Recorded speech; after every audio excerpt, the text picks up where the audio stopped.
So we will continue criteria for similarity of a triangles. ठीक है? If you see in your book, page number 129, criteria for similarity of the triangles. ठीक है? Generally we had studied that similarity of the triangles अगर है तो इसकी दो condition होती हैं. Their corresponding angles are equal and ratio of their corresponding sides are in proportion, not equal.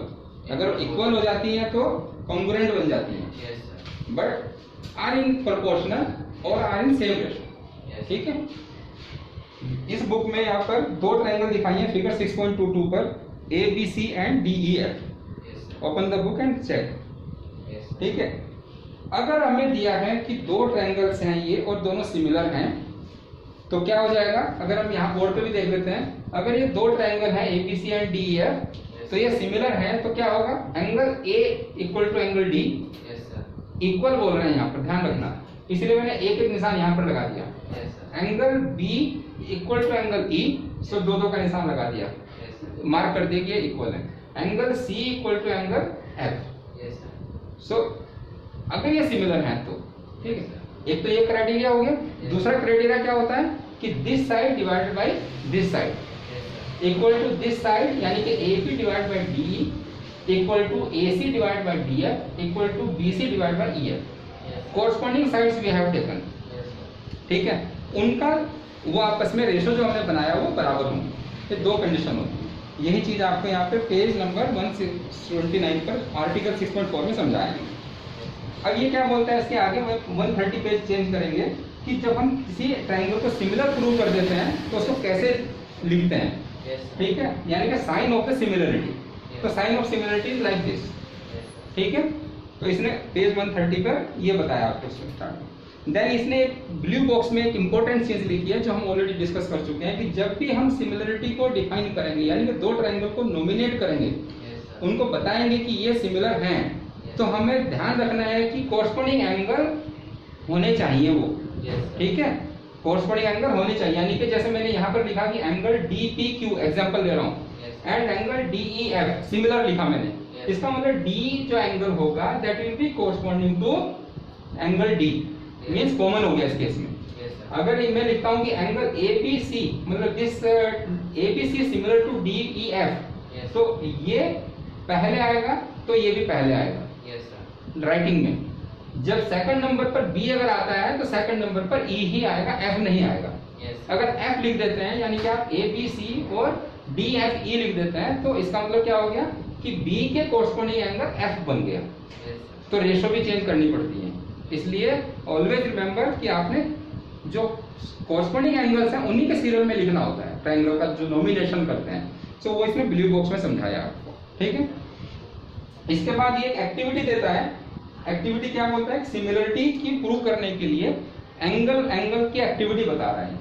In case of the activity what is saying कि अगर हम कोई एक लाइन, एक कोई बेस ले लें यहाँ पर, ठीक है, कोई एक लाइन ले लिया हमने 4-5 सेंटीमीटर का, और इसके ऊपर हमने एक इक्वल एंगल यहाँ पर बनाया, सपोज लेट 60 डिग्री ने लिया एग्जांपल, और हमने यहाँ पर दूसरा एंगल बनाया से 40 डिग्री का.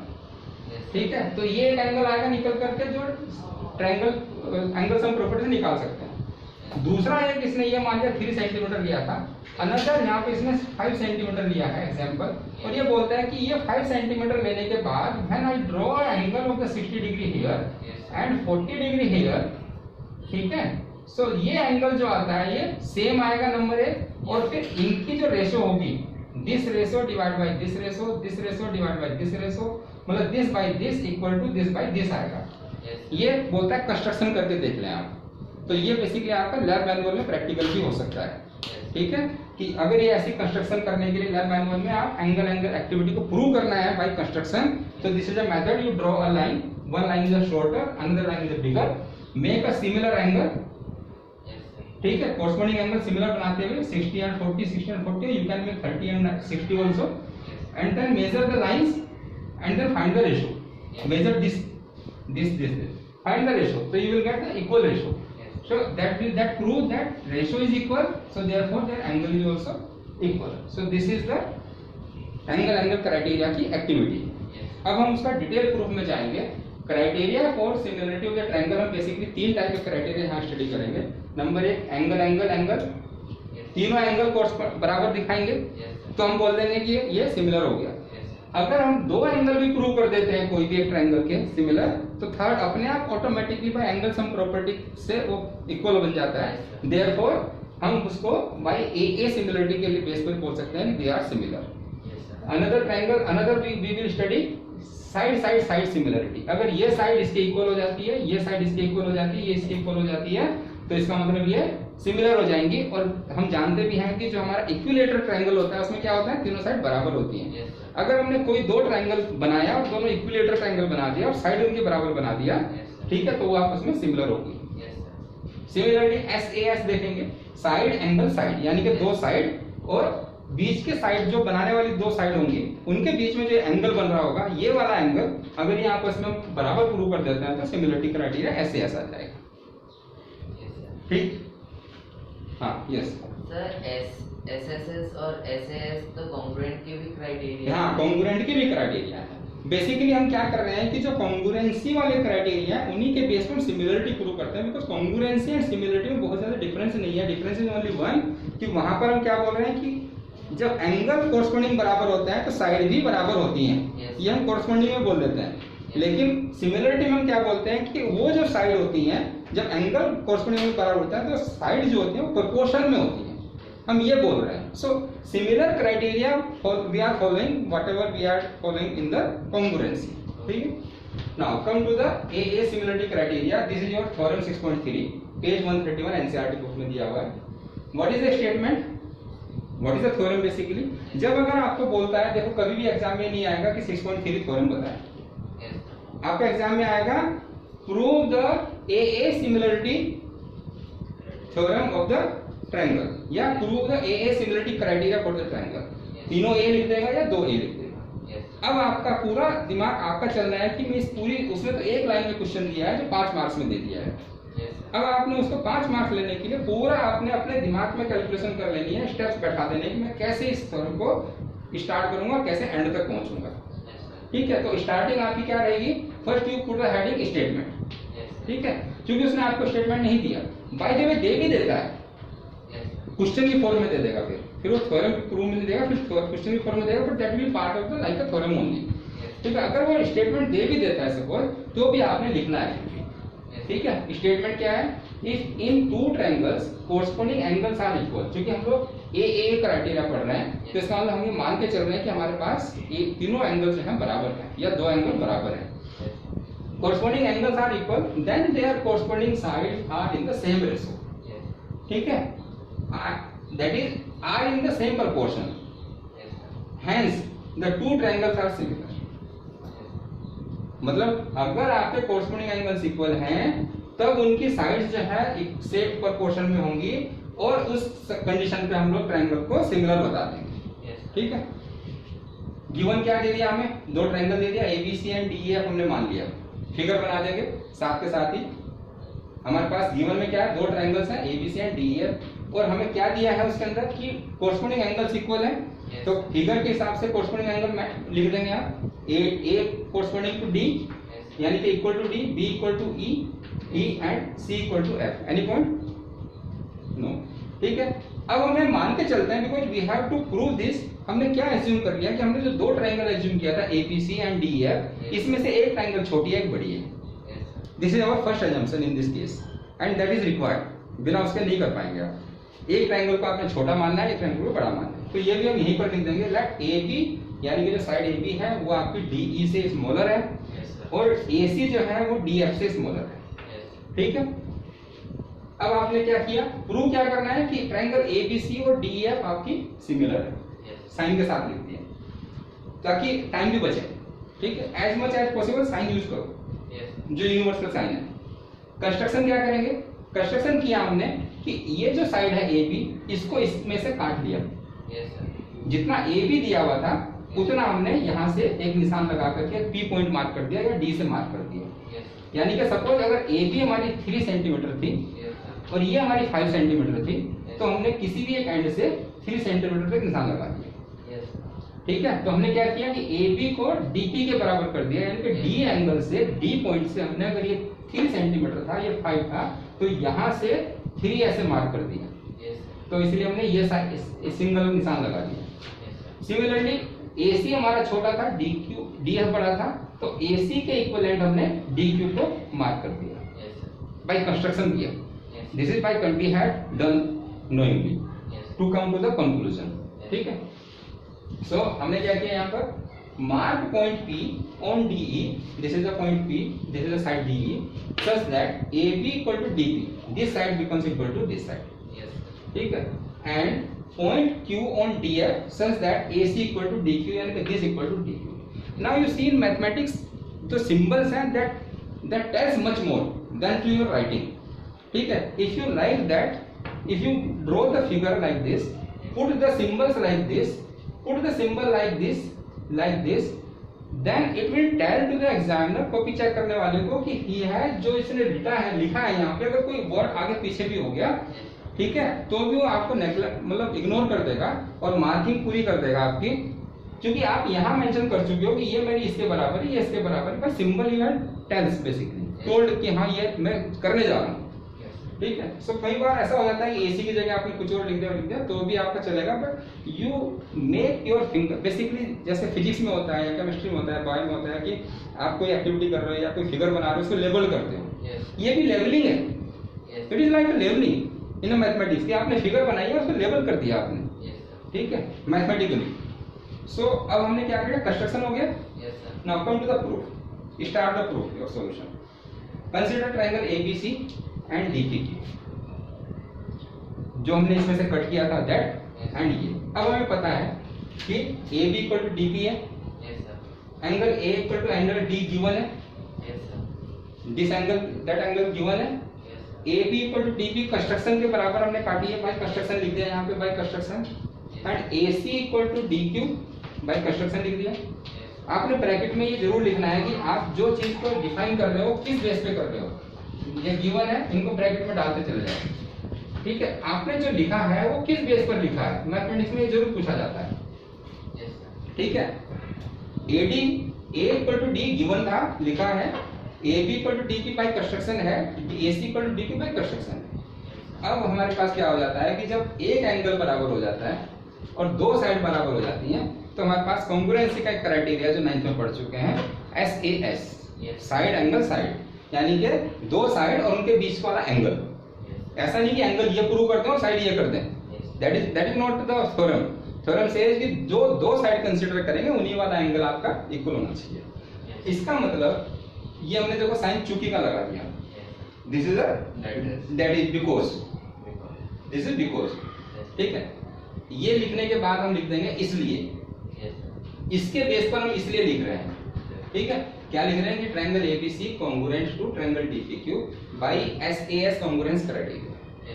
क्लियर हो गया? अब जब आपकी ट्रायंगल कॉन्ग्रुएंस हो जाती हैं, तो by CPCT corresponding parts of the congruence triangle, हम क्या कह सकते हैं कि एंगल B जो होगा वो एंगल P के इक्वल होगा, क्योंकि आपने क्या किया, ये ट्रायंगल और ये ट्रायंगल कॉन्ग्रुएंट प्रूव कर दिया।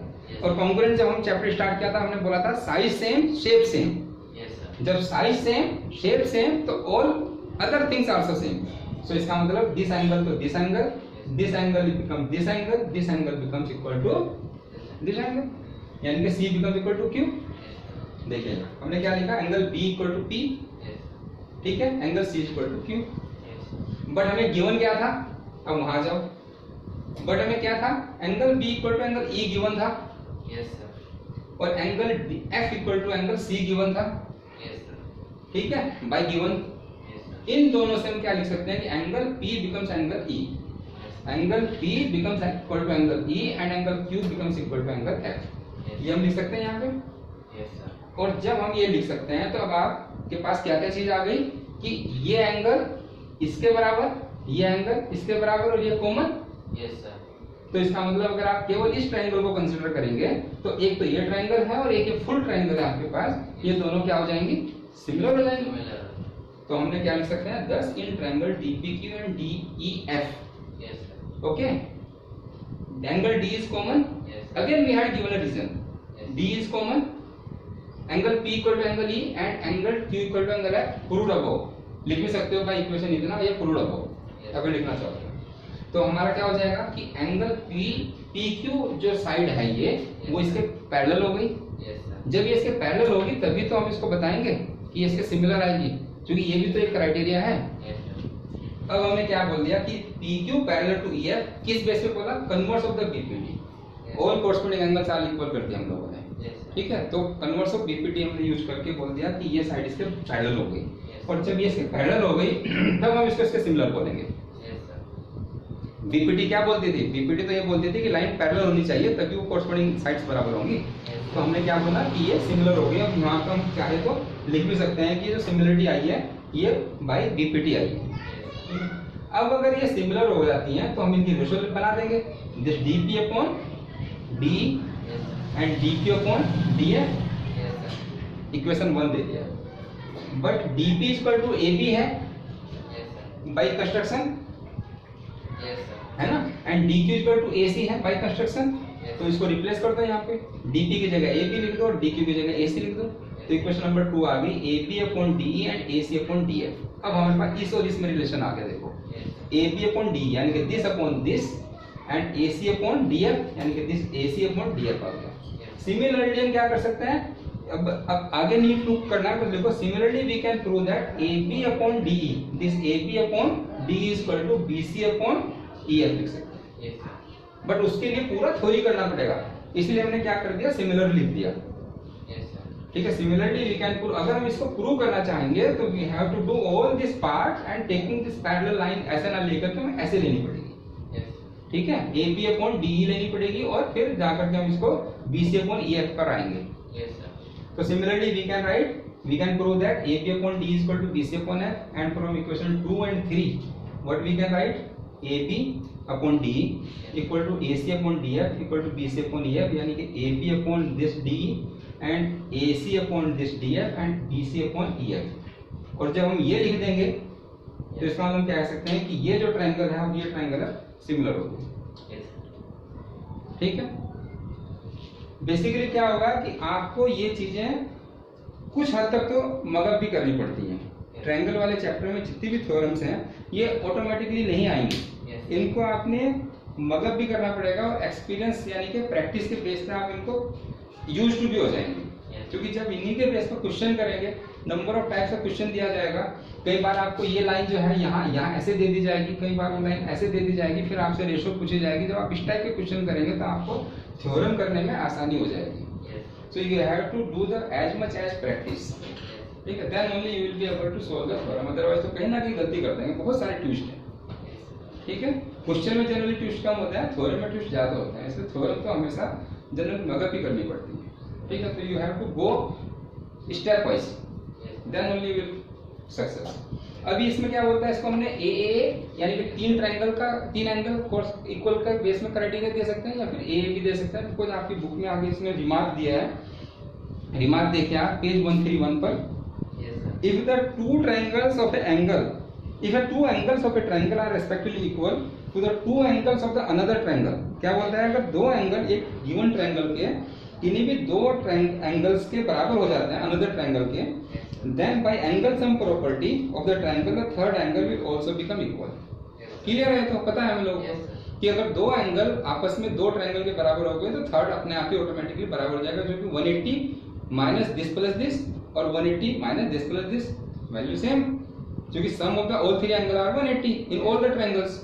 सो बाय एंगल सम प्रॉपर्टी से वो हो जाएगा। इसलिए उसने बोला है कि therefore AAA similarity criteria can also be stated as, इसका स्टेटमेंट चेंज कर दिया अब यहाँ से इसने पेज 132 पर, if two angles of one triangle are respectively equal to the two angles of another triangle then two triangles are similar and we may refer it as a AA similarity criteria for the two triangles. ठीक है, तो क्या बोलता है कि अगर हम दो एंगल भी प्रूव कर देते हैं किसी भी ट्रायंगल की, दो कोरस्पोंडिंग ट्रायंगल में दो कोरस्पोंडिंग एंगल हम इक्वल प्रूव कर देते हैं तो हम लोग उसको सिमिलर बोल सकते हैं। हमें जरूरत नहीं है कि तीसरा भी हम लिखें, ठीक है, ये कहना चाहता है।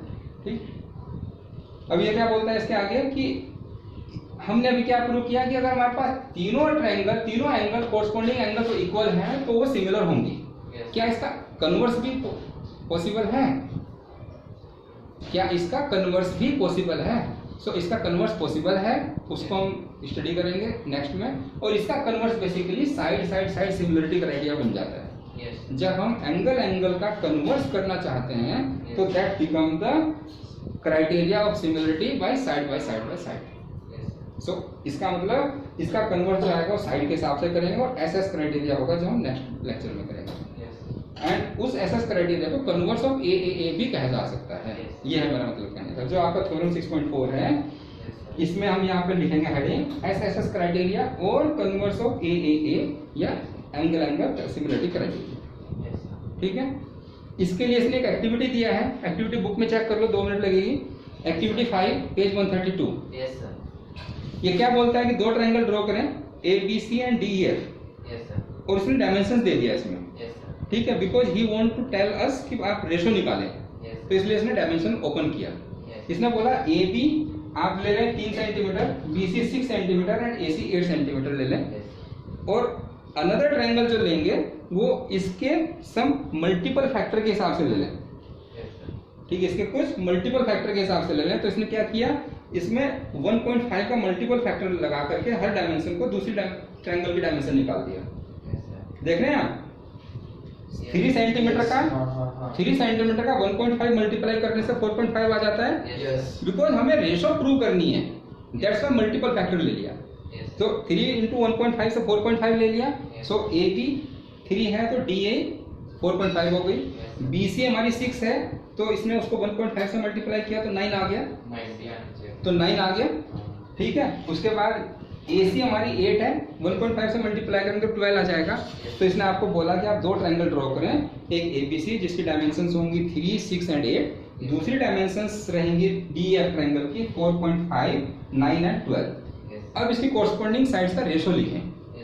एक्टिविटी है ना ये तो कोरस्पॉन्डिंग साइड्स का एक्टिविटी में उसने हमें करने के लिए बोल दिया कि दो ट्रायंगल ड्रॉ करने हैं इस डायमेंशन के साथ। ठीक है, अब आप क्या ऑब्जर्व कर रहे हैं, एक्टिविटी है तो ऑब्जर्व क्या कर रहे हैं कि जब हम इनकी रेशो निकालते हैं AB/DE, ठीक है, और BC/EF एंड AC/DF तो ये इक्वल आती है। और इक्वल किसके आती है, 2/3 के इक्वल आती है।